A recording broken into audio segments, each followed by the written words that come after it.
The dangers of inflammation.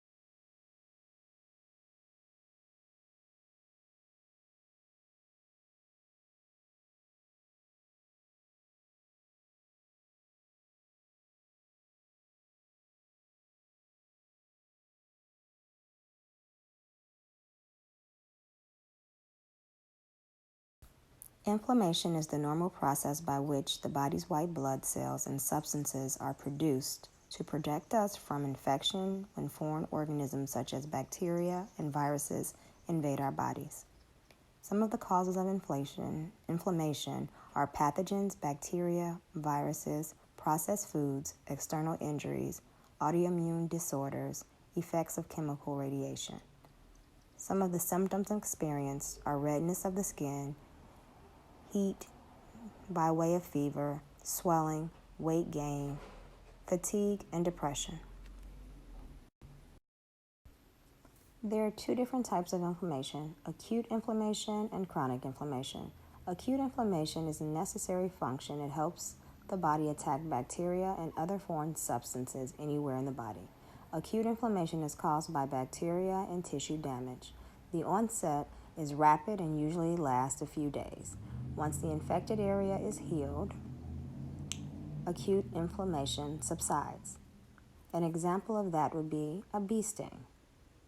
Chronic inflammation is unhealthy, on the other hand, and continues to attack healthy areas of the body and is a slow process, usually lasting months and in some cases years. If chronic inflammation is not managed or stopped, pathogens are unable to break down viruses and foreign bodies that remain in the system, resulting in an overactive immune response. It can occur anywhere within the body and may trigger a number of chronic diseases depending on the area of the body affected. Some of the diseases are autoimmune disorder, type 2 diabetes, obesity, stroke, inflammatory bowel disease, and a host of others. Why is chronic inflammation unhealthy? Chronic inflammation is the root of all unknown chronic diseases. Scientists are currently studying people who are obese and inactive because research shows a link between obesity and inflammation. But we do not currently know all of the direct causes. What we do know is that inflammation affects our brain, cardiovascular system, muscles, bones, skin, thyroid, lungs, GI tract, kidneys, and even our livers. The worry is there's something brewing for people who suffer from chronic inflammation because they are at higher risk of heart disease, cancer, and diabetes. But what's brewing on the inside? Inflammation is a component of obesity associated with insulin resistance. Obesity induces insulin-resistant states in adipose tissue and puts you at risk of developing type 2 diabetes. Macrophages are large, specialized white blood cells in the immune system that engulf and ingest antibodies and toxins of other cells. There are two types of macrophages: M1, pro-inflammatory, and M2, anti-inflammatory.